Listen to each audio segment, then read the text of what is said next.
कामचोर बहू। कांता बहन की 2 बहुएं थीं, बड़ी कल्पना और छोटी प्रिया। कल्पना का जैसा नाम वैसा ही काम। सारा दिन कल्पनाओं में रहती, ना कोई काम करती न कोई धाम। अरे कल्पना बहू, जरा अच्छी सी चटनी पीस दे, आज कुछ मजेदार खाने का मन है। पेट में जलन हो जाएगी माँ जी बुढ़ापे में, और वैसे भी मेरा काम करने का वक्त शाम का है, अब प्रिया को ही बोल दो। इतना कहकर कल्पना वहां से चली जाती है। कांता कल्पना के ऐसे रवैये से काफी परेशान रहती हैं।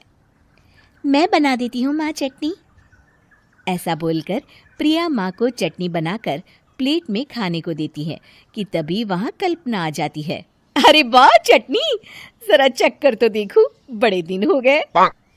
अरे नहीं बहू, तू तो रहने ही दे चटनी खाना, पेट में जलन हो जाएगी।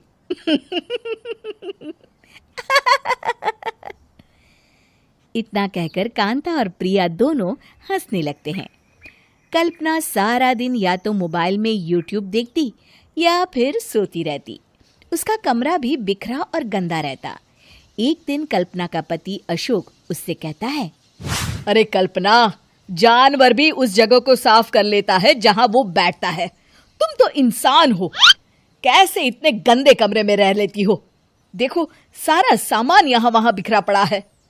ज्यादा अपनी माँ का बोल ना बोलो। हाँ, कमरा तुम्हारा भी तो है, गंदा लग रहा है तो साफ कर लो। पता नहीं तुम्हारे साथ मैं कैसे जिंदगी बिताऊंगा। इतना कहकर अशोक वहां से चला जाता है। कल्पना बस खाना खाने कमरे से बाहर आती और फिर से कमरे में चली जाती। इससे कांता बहन काफी परेशान रहती। एक दिन प्रिया कांता से कहती है, माँ, मैं सारा दिन काम करके थक जाती हूँ, आप कल्पना दीदी से कहिए ना कि सुबह और शाम का काम बांट ले। मैं तो अब सिर्फ एक वक्त का ही काम करूँगी। हाँ। अरे तू वो भी ना करना, एक बहू तो कामचोर थी ही, दूसरी भी आ गई काम ना करने के बहाने लेकर। तभी वहां प्रिया का पति रमेश आ जाता है। माँ, मैं देख रहा हूँ भाभी कोई काम नहीं करती, प्रिया सारा दिन घर और रसोई का काम करती है, अब कुछ करो ना माँ। कांता मन में कुछ सोचती है और कल्पना के पास जाती है। कल्पना फोन पर मेकअप करना देख रही होती है। कल्पना, तुम सारा दिन बस मोबाइल देखती हो, घर का कोई काम भी कर लिया करो।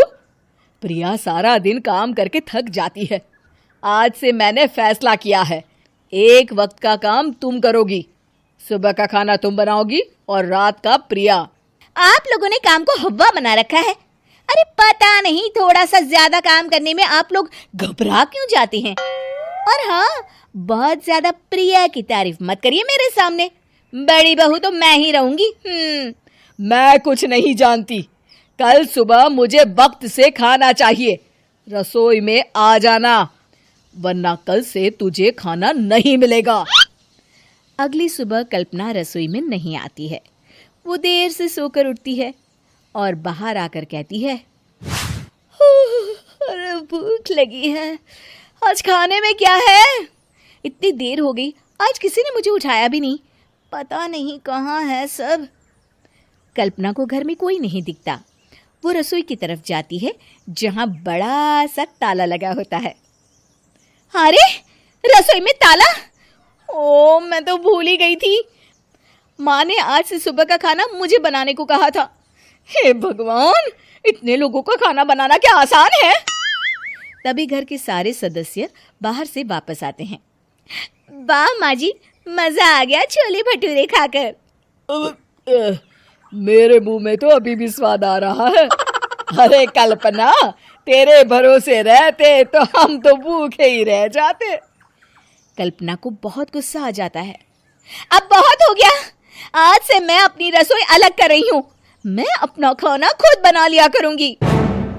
कल्पना अपनी रसोई अलग कर लेती है, पर आए दिन उसका देर से उठना और काम न करने की आदत से वो भूखी ही रह जाती थी। उसी के सामने घर के लोग अच्छे अच्छे पकवान खाते और कामचोर कल्पना को जैसे तैसे ही खाना बनाकर खाना पड़ता। पर एक दिन तो हद ही हो गई। माँ, दीदी आज सुबह से कमरे से बाहर नहीं निकली, हमें जाकर देखना चाहिए। सो रही होगी कामचोर कहीं की, पर तुम कहती हो तो चलो देख लेते हैं उसे। कल्पना कमरे में पेट पकड़कर बैठी होती है। हाय मेरा दर्द, पेट दर्द के मारे मर रही हूँ मैं।